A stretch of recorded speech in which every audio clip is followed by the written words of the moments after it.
Hey guys, it's Kevin from the new warehouse here. Welcome to episode 7 of All Hands, where we try to bring you some interesting video segments on a weekly basis or semi-weekly basis. I know we missed last week and we definitely missed you, but we're trying to get some more content together to push out to you. So this week, we're going to have a very interesting segment from a tech company that I am incredibly intrigued with and have been learning about over the past couple months, called Phononic, and they're focused on coming up with the kind of the next generation of cold chain fulfillment, which is a really interesting solution. You're going to get a chance to see it from my time at Manifest on today's show. I'm going to be interviewing Dana Krug about it as well, who's going to talk to us and explain the tech to us. And I think it's very remarkable, very incredible, and you're gonna see what I'm talking about in a little bit as we do that. But coming up, March 20th, we are going to be at ProMat in Chicago. So we are going to have our own booth there, the new warehouse booth. So make sure you check out, take a look for this sign behind me here, and you'll definitely find our booth. But we'll be at booth N10130. That's N10130, and we'll be doing some really interesting things there, along with participating in a scavenger hunt, which we'll probably talk about next week. And we're also going to be set up to allow you to stop by the booth. Anybody can stop by as an attendee and record a warehouse safety tip with us, get a chance to promote yourself, promote your brand, share those warehouse safety tips, and we'll be able to air them here on future episodes of All Hands. So very interested to get people to stop by, very interested to connect with everyone as well at the show, and definitely looking forward to seeing all the amazing solutions and new solutions that are going to be out there. I know there's some interesting announcements that are going to be coming as well, which we'll be covering, and definitely looking to bring as much content as possible to you in different formats. We'll be doing some live streams, I believe, some podcasts, and also some video content as well.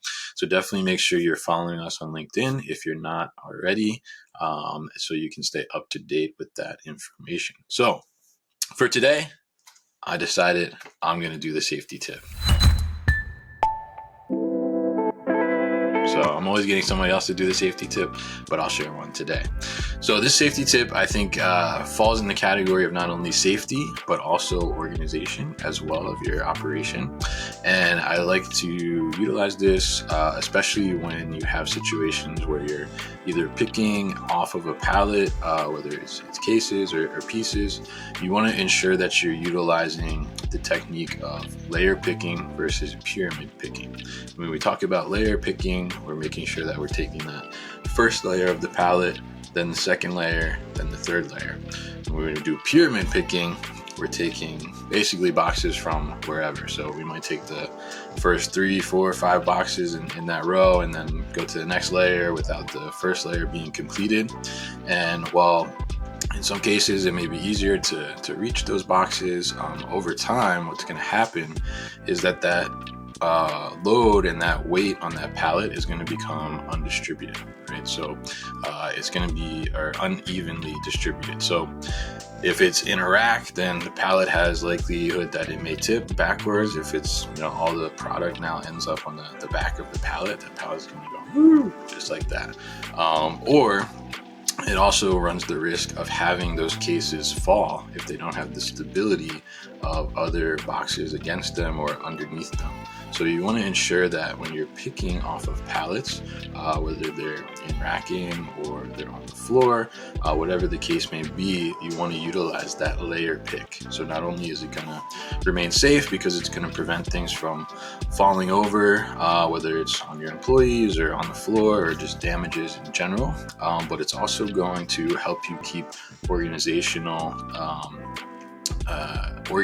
as well within your facility as you walk by. And for our inventory control folks, I'm a big inventory control guy.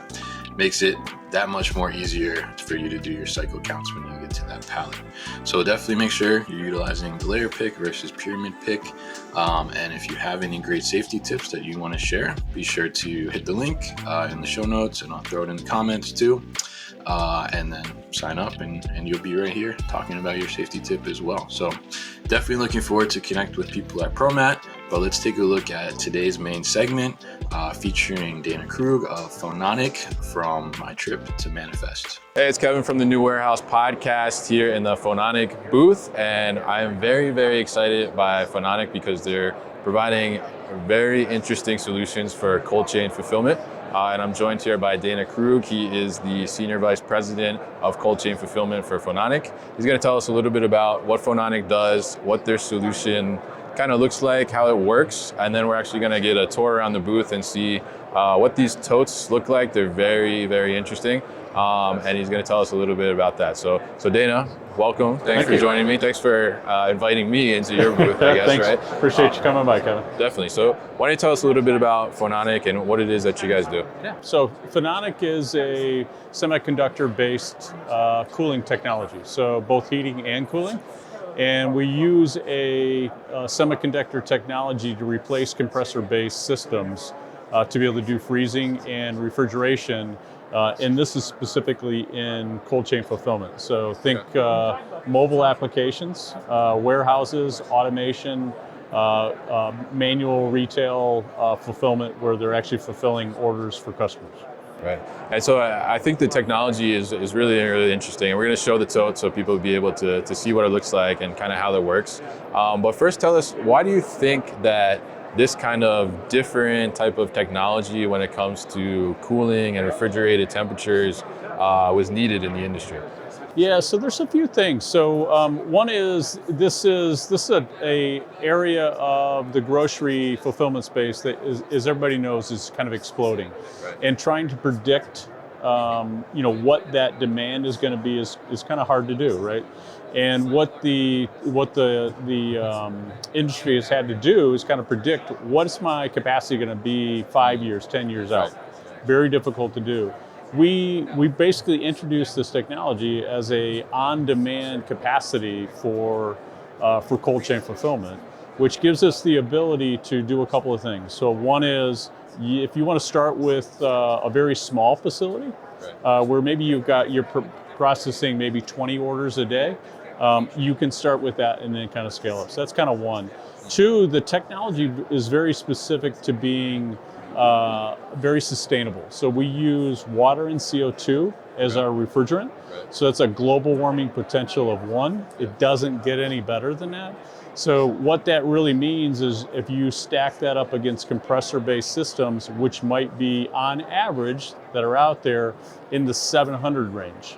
Okay. So from a sustainability, we believe that this technology will help the retailers meet those sustainability goals.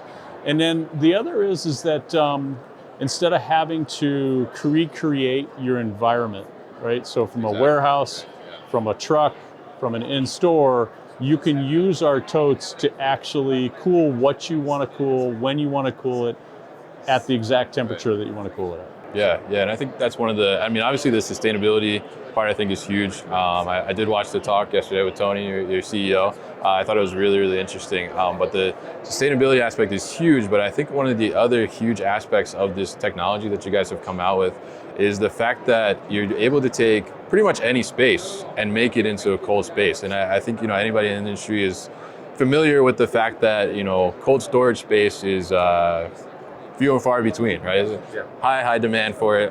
Very hard to, build out new infrastructure when we're looking at traditional refrigerated systems, right? And you're providing something that's a little different than that. And you're able to take any type of dry space essentially and put your system in place and able to create a cooled environment or a temperature regulated environment, which I think is a huge thing. So, how has that been kind of a win for you guys, but also like just a win for an industry as a whole? Yeah, Kevin, you're spot on the benefit that we bring to the market. So instead of having to build out a complete warehouse and segment that warehouse for freezing, refrigeration, the planning that has to be done, the space that, if you can get the space, has to be taken care of. Because we're cooling and freezing in the tote itself, you can actually get a warehouse with the automation up and running in weeks versus a year or more. We're eliminating the freezers, we're eliminating the reach-in coolers inside of stores. Yeah. So if you think about in the back of most retail stores, they're actually storing food and storing your orders after they pick them on the floor, right? They bring them to the back room, and then they actually will separate your entire order and put it into a reach-in refrigerator, reach-in freezer, put the ambient in a different area. And then when you come and pick up your order, what they're doing is they're actually going to each one of those areas of the store and kind of putting your order back together. We eliminate the need for the reach-in coolers. We eliminate the need for those reach-in refrigerators. We actually have the ability to consolidate everything in one location in the back of the store. So speed to curb becomes under 2 minutes consistently for customers. So great customer experience. And we're doing that because we have the ability to cool in very small spaces without having to put in a big infrastructure and then separate that inside of the store. Yeah, and I think that's huge. I think that's one of the huge benefits. I mean, it's great to see you be able to transform a space that otherwise maybe wouldn't be able to be utilized in that way into a different utilization, especially as, we look at, just the commercial real estate landscape as a whole, right? You have a lot of vacant space, I would say, out there that could be something else potentially with technology like this. So it's really interesting stuff. So Dana, thanks for telling us about Phononic and what it is you guys do, some of the benefits. But let's go take a look at what your technology actually looks like and some of these totes as well. Fantastic.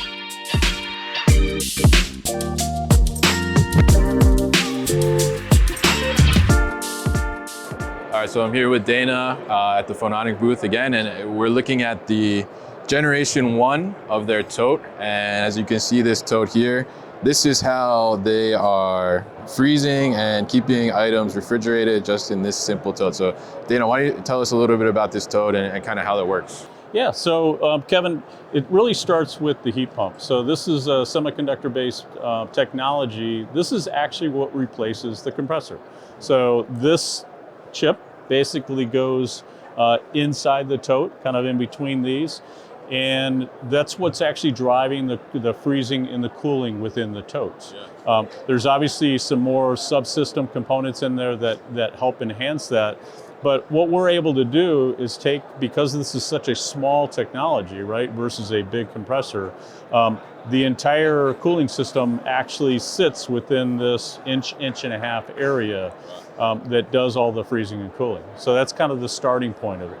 So two, we've actually put in generation 1, this is how you power the tote. So on both sides of this tote, we built in contact charging so that there's no wires hanging out, right? Makes the tote very mobile.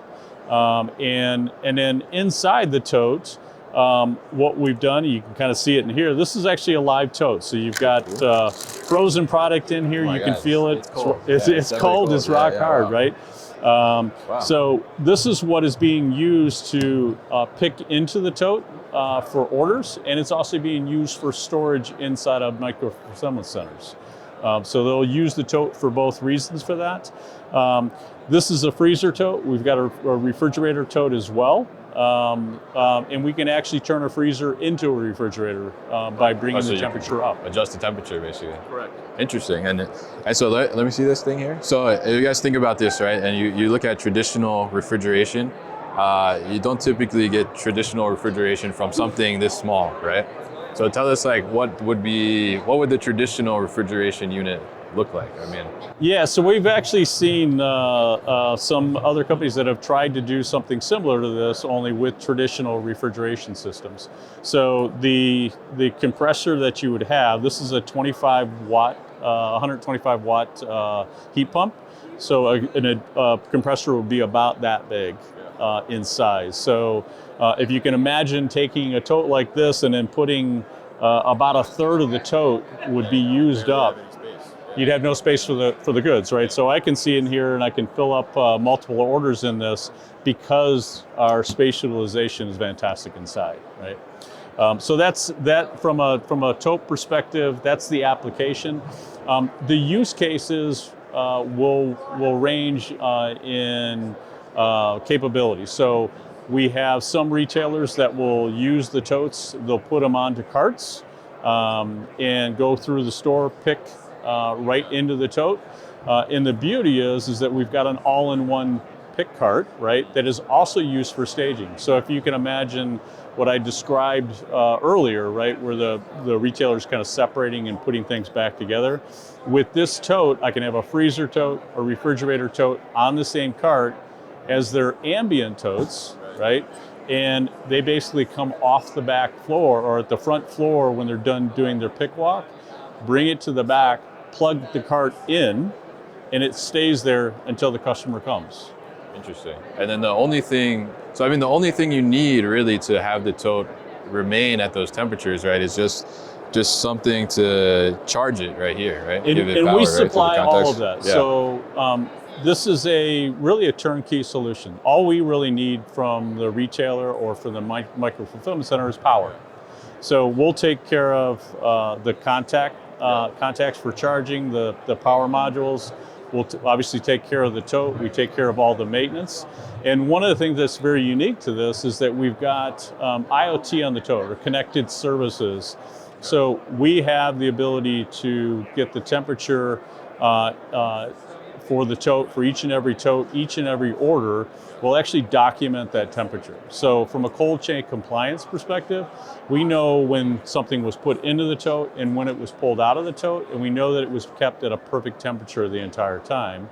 And because of our technology and because of this heat pump, we actually do that within a half a degree. So very, very tight tolerances with the technology. But the only thing that we need from the retailer or the facility is going to be power. So even the cart that we talk about can plug in or would be able to do it from contact charging. The totes are already on the cart. The cart is actually wired up so that all you have to do is just one plug. So very, very simple solution. If you needed to have more capacity tomorrow, you could have more capacity tomorrow. Within 20 minutes, we could have you up and running. This is Gen 1. Yes. What's next? Yeah, so you can go to Phononic.com and on our website, you can actually sign up and we'll send you information as we start moving Gen 2 forward. You can see some of the applications that we've got online.